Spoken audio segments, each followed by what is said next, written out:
Hello friends, welcome to our channel Your Career Point. दोस्तों, channel पे सामान्य हिंदी की टेस्ट सीरीज चल रही है। आज इसका 12 पार्ट है और इससे पहले चैनल पे 11 पार्ट अपलोड हो चुके हैं। आप चैनल की प्लेलिस्ट में जाके देख सकते हैं। ये यूके ट्रिपल एस एग्ज़ाम के लिए इंपॉर्टेंट है। जनरल सिलेबस में 20 नंबर की हिंदी आती है। पटवारी, लेखपाल, फॉरेस्ट गार्ड, बंदी रक्षक, पुलिस कांस्टेबल, एसआई सबका सिलेबस सेम है। तो हिंदी 20 नंबर की आती है। तो आपको हिंदी का एक अच्छा स्कोर करना पड़ेगा और हिंदी पर अपने कॉन्सेप्ट को क्लियर करने पड़ेंगे और ज़्यादा से ज़्यादा फैक्ट को याद करना पड़ेगा। तो चलिए शुरू करते हैं। आज ये 12 पार्ट है और बाकी पार्ट चैनल की प्लेलिस्ट में आपको मिल जाएंगे। UK triple S exam special test series है, ठीक है। चलिए शुरू करते हैं। तो इसमें मैंने अच्छे क्वेश्चन लिए हैं जो कि यूके ट्रिपल एस के पैटर्न पर आधारित है। मैंने ओल्ड पेपर को देखा है तो उस पेपर के हिसाब से मैंने ये टेस्ट सीरीज बनाई है और पेपर में आपको यहाँ से क्वेश्चन देखने को मिलेंगे। चलिए शुरू करते हैं। पहला क्वेश्चन है, शुद्ध वर्तनी का चयन कीजिए। तो 1 नंबर की शुद्ध वर्तनी पूछी जाती है UK triple S general paper exam में। तो इसमें से शुद्ध वर्तनी हो जाएगी तीसरी वाली, जानवी। जानवी ऐसा लिखा जाता है, जो तीसरा वाला है ये राइट आंसर हो जाएगा, जानवी। तो जानवी भागीरथी की सहायक नदी है। उत्तराखंड का क्वेश्चन भी बनता है। जो जानवी है ना, ये भागीरथी की सहायक नदी है। तो इसमें शुद्ध वर्तनी कौन सी हो जाएगी? तीसरी वाली। चलिए, ये क्वेश्चन पक्का आता है शुद्ध वर्तनी से। और मैंने जो एक मतलब क्वेश्चन कराए हैं ना, ये रिपीटेड क्वेश्चन होते हैं। तो अधिकतर ये क्वेश्चन बनते हैं जो शुद्ध वर्तनी होती है ना। तो मैंने लगभग सारे टेस्ट सीरीज में एक शुद्ध वर्तनी जरूर कराई है। तो आप उनको याद कर लेना और उसकी प्रैक्टिस करना। वही क्वेश्चन आपको देखने को मिलेंगे एग्जाम में। चलिए देखिए, दूसरा क्वेश्चन में दे रखा है मैंने, क्योंकि इंपॉर्टेंट है ना, एक एक नंबर इंपॉर्टेंट होता है। तो दूसरा क्वेश्चन है, इसमें भी आपको बतानी है कि शुद्ध वर्तनी कौन सी है। तो तरुण कैसा लिखा जाता है आपको बताना है। तो तरुण लिखा जाता है, जो पहला वाला हो जाएगा, इसमें ऐसा लिखा जाता है। बाकी गलत दे रखे हैं। जो पहला वाला जो तरुण दे रखा है ना, ये राइट आंसर हो जाएगा। तो शुद्ध वर्तनी इसकी ऐसी होगी। चलिए, तीसरा क्वेश्चन है, मुहावरे और लोकोक्ति। ये सिलेबस में दे रखे हैं और यहाँ से भी क्वेश्चन देखने को मिलते हैं। तो देखते हैं। तन पर नहीं लत्ता, पान खाए अलबत्ता। तो इसका अर्थ क्या होता है? तो इसका अर्थ होता है इनमें से झूठा दिखावा करना। जो झूठा दिखावा करते हैं ना, उन पे ये सूट करता है। तन पर नहीं लत्ता, पान खाए अलबत्ता, यानी झूठा दिखावा करना। तो इसमें दूसरा वाला राइट आंसर हो जाएगा। ऐसे ही क्वेश्चन बनते हैं एग्जाम में। तो थोड़े इजी होते हैं, आपको कॉन्सेप्ट पता होनी चाहिए तो आप सही कर सकते हैं। चलिए, नेक्स्ट क्वेश्चन है, अध्यवसाय का पर्यायवाची क्या होता है? तो अध्यवसाय का पर्याय क्या हो जाएगा इनमें से?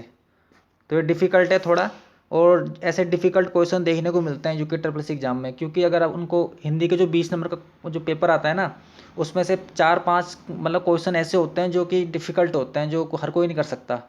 तो आपको ज़्यादा से ज़्यादा याद करना पड़ेगा। तो इसमें राइट आंसर हो जाएगा परिश्रम। अध्यवसाय का पर्यायवाची क्या होता है? परिश्रम होता है। इंपॉर्टेंट क्वेश्चन है ये। क्वेश्चन आपको एग्जाम में देखने को मिल सकता है।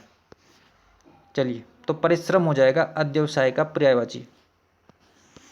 ऐसे क्वेश्चन आपको ना पुलिस एसआई और जो पटवारी लेखपाल का पेपर होना है ना, ग्रेजुएट लेवल का, वहाँ पे देखने को मिल सकता है। ऐसे डिफ़िकल्ट सवाल उसमें आपको देखने को मिलेंगे। इनफैक्ट जो पेपर होने वाले हैं, फॉरेस्ट गार्ड, बंदी रक्षक, पुलिस कांस्टेबल, जो इंटर लेवल के पेपर होते हैं, उसमें उतने टफ नहीं पूछे जाते हैं, नॉर्मल पूछे जाते हैं, लेकिन मॉडरेट होते हैं भाई। उसको भी सही करना होता है, वो भी टफ होता है वैसे तो इसका राइट आंसर क्या हो जाएगा? परिश्रम। अध्यवसाय का पर्यायवाची होता है परिश्रम। चिकना घड़ा होना। चिकना घड़ा होना का मतलब क्या होता है? तो चिकना घड़ा होना का मतलब होता है निर्लज होना। क्या होना? निर्लज होना। तो इसमें सी राइट आंसर हो जाएगा। थाली का बेगन। थाली का बेगन से क्या अभिप्राय होता है? तो थाली का बेगन क्या होता है? सिद्धांतहीन व्यक्ति होता है। क्या होता है? सिद्धांतहीन व्यक्ति को कहते हैं थाली का बेगन। चलिए, नेक्स्ट क्वेश्चन देखते हैं। मक्खी पर मक्खी मारना। तो ये मुहावरा है। तो बताइए, मक्खी पर मक्खी मारना, तो इसका अर्थ क्या हो सकता है? तो बहुत सारे बच्चे क्या करेंगे? कुछ ना करना, जो कि गलत है।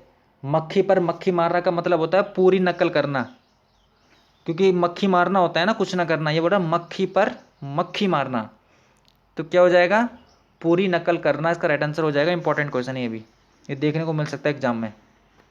चलिए, याद हो गया ना, मक्खी पर मक्खी मारना, पूरी नकल करना।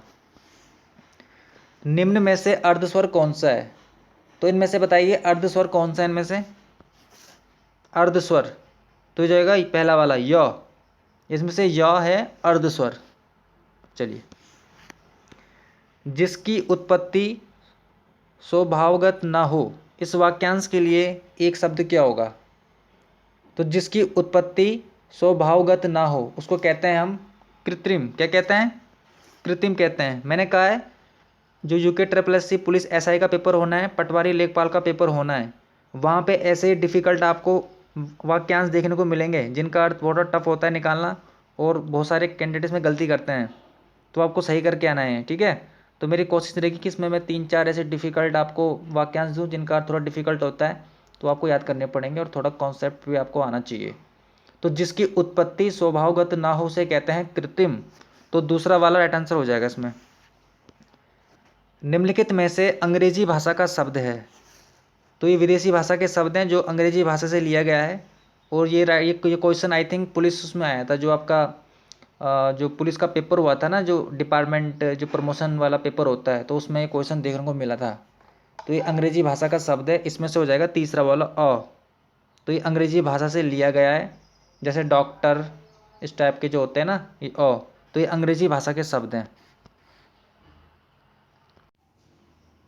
चलिए नेक्स्ट क्वेश्चन देखते हैं।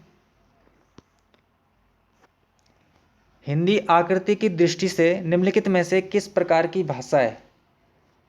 तो ये भी इंपॉर्टेंट है, डिफिकल्ट है। तो आकृति की दृष्टि से हिंदी किस प्रकार की भाषा है? तो यह है श्लिष्ट योगात्मक भाषा। कैसी भाषा है? श्लिष्ट योगात्मक भाषा है। तो उसमें बी राइट आंसर हो जाएगा। और ये मोस्ट इंपॉर्टेंट क्वेश्चन है, डिफिकल्ट क्वेश्चन। इसमें मैंने आज थोड़ा टफ क्वेश्चन भी लिया है हिंदी के, क्योंकि पटवारी लेखपाल का पेपर होना है पहला, तो पहला वही पेपर होगा, तो बहुत सारे कैंडिडेट ने फॉर्म भरा होगा, तो इंपॉर्टेंट है ये भी। ठीक है, तो याद कर लेना। आकृति की दृष्टि से हिंदी किस प्रकार की भाषा होती है? श्लिष्ट योगात्मक भाषा होती है। तो कन्फ्यूज नहीं होना है, तो दूसरा वाला राइट आंसर हो जाएगा। सिंधु किस भाषा का शब्द है? सिंधु, और ये क्वेश्चन सचिवालय रक्षक पेपर में आया था यूके ट्रिपल एस सी के, हाल ही में जो पेपर हुआ था, तो उसमें क्वेश्चन देखने को मिला था। तो सिंधु किस भाषा का शब्द है? सिंधु है संस्कृत भाषा का शब्द है। और जो पहले क्वेश्चन आए हुए रहते हैं ना, मतलब प्रीवियस पेपर के क्वेश्चन उसमें पेपरों में, तो वो रिपीट होते हैं, तो आपको गलत नहीं करना है। तो ये आ चुका है, कहीं फिर ना आ जाए, तो याद कर लेना सिंधु है संस्कृत भाषा का शब्द।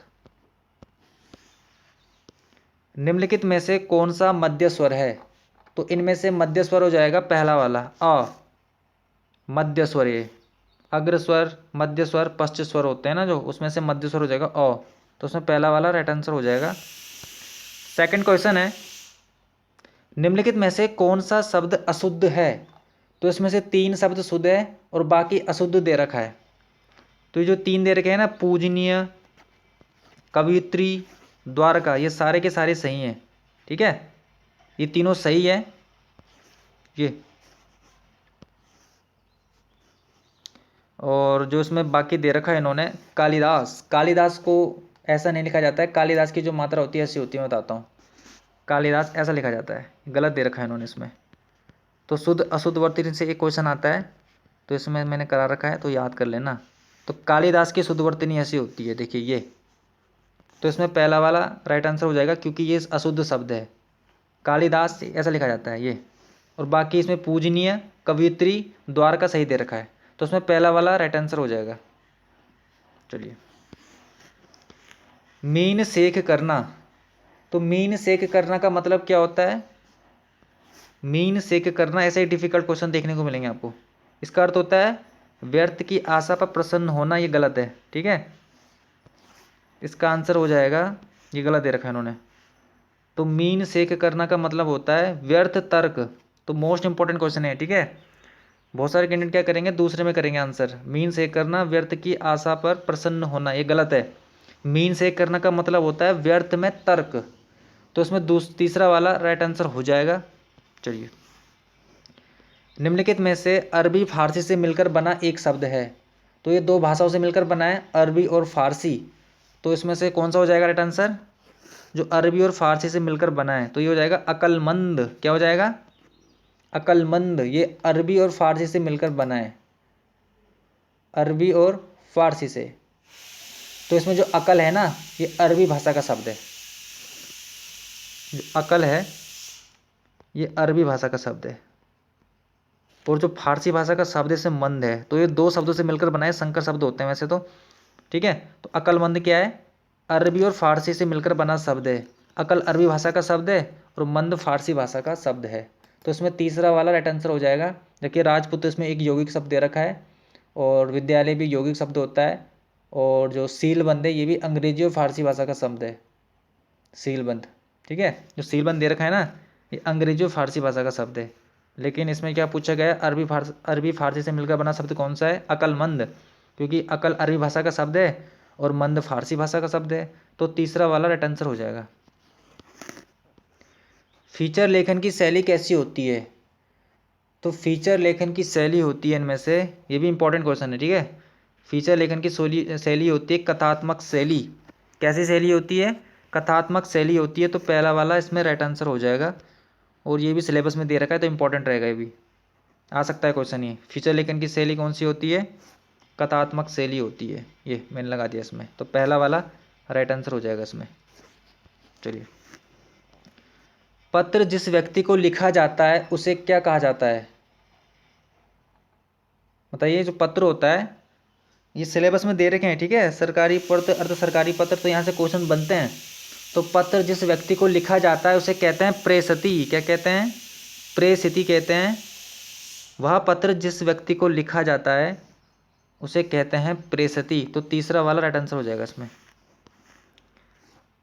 मृगांक का तद्भव रूप क्या होता है, तो मृगांक का तद्भव रूप क्या हो जाएगा इनमें से, तो मृगांक एक तत्सम शब्द है, इसका तद्भव होता है मयंक। क्या होता है, मयंक हो जाएगा। तीसरा वाला इसमें राइट आंसर हो जाएगा। चलिए, आज का लास्ट क्वेश्चन है, 20 क्वेश्चन लिए थे मैंने। राजभाषा पखवाड़ा किस अवधि में मनाया जाता है, तो ये भी इंपॉर्टेंट है। राजभाषा विभाग बना था 1975 में, ठीक है। और जो राजभाषा पखवाड़ा है ये मनाया जाता है 1 से 14 सितंबर के बीच में। कब मनाया जाता है, 1 से 14 सितंबर के मध्य में मनाया जाता है राजभाषा पखवाड़ा की अवधि, 1 से 14 सितंबर। तो फ्रेंड्स ये थे आज के टॉप क्वेश्चन। ये 12वीं सीरीज़ थी, और इससे पहले से 11 पार्ट अपलोड हो चुके हैं। ये यूके ट्रिपल एस एग्जाम के लिए इंपॉर्टेंट है। यहाँ से आपको निश्चित क्वेश्चन देखने को मिलेंगे एग्जाम में।